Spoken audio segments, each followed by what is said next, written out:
Hi everyone, Drew here for the final vlog. This week I'll be talking about ways that I deal with stress.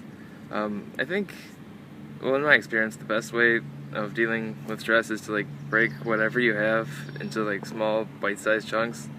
I think the biggest part of why big projects and tests are so stressful is because we just see them as this big monstrous thing that'll eat us up if we don't prepare ourselves for it.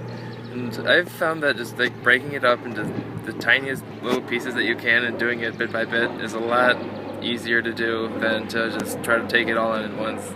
And I think planning ahead is also a big part of that. It doesn't really help to break something into little bits if you're just trying to do it all in the last minute. So you have to do it preventatively, so you deal with stuff over time, and just a lot simpler and a lot easier to deal with that way. So just for an example, I think the most stressful project that I've had to work on was the one that I finished up about a month ago for my artificial intelligence class. It was a huge project just to look at because the problem I was trying to solve hadn't really been solved before. It was teaching AI players how to play this game and try to describe different behaviors that would influence their strategies, and from there try to optimize those behaviors so that the best strategies would come about. And it was a huge thing just to look at it. It was just knowing I had this huge task in front of me was really stressful. But what I did was I just broke it up into chunks that were a lot more manageable. One day I would just work on getting all the cards ready, or figuring out how to manage turn-based moves. And it was a lot simpler to do that way than to just try to take it on all at once. It really helped with the planning too, because to have a project that of any reasonable scope, you have to be able to figure out what exactly you have to do, what might go wrong, and what the best order to what the best order is to accomplish each little task that you have to do.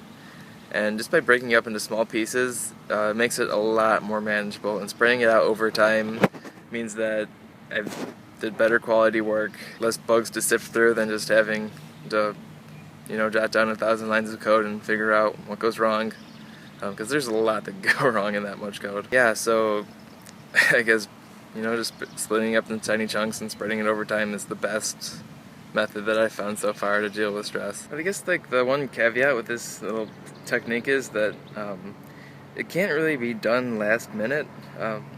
It's more of a preventative measure than to just, oh, I've got all this stress built up, what do I have to do? No, stress is like a battle, and it's best to try to win it before it even begins.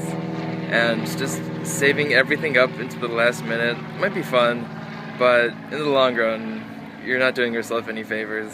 And even though this is something that I'm really bad at doing, just starting early and doing at least a little bit at a time is just the best way of going about it. Nothing that I've ever done at the last minute has ever been any kind of good quality. So start early, break it up, and it'll just be smooth. There's not really much more to it than that. Alright, so I guess one last thing is that you have to be able to realize what your limitations are and do everything you can to work within those limitations. No matter how smart or talented you are, it's really not a good idea to try to do everything at the last minute and pull an all-nighter. It's fine every once in a while, but having it be your only way of getting things done is just not a good way to go, because your work suffers, you suffer, it's just not a good time. So instead of having to climb a mountain at the last night, then just take it bit by bit, spread it out, and it'll be smooth. Simple as that. Yeah, that'll about wrap it up for this vlog. Wow, can't believe it's already the end of the semester. So it's been fun. So see you next semester, since I think I'm the only one that's still here next year. So, bye.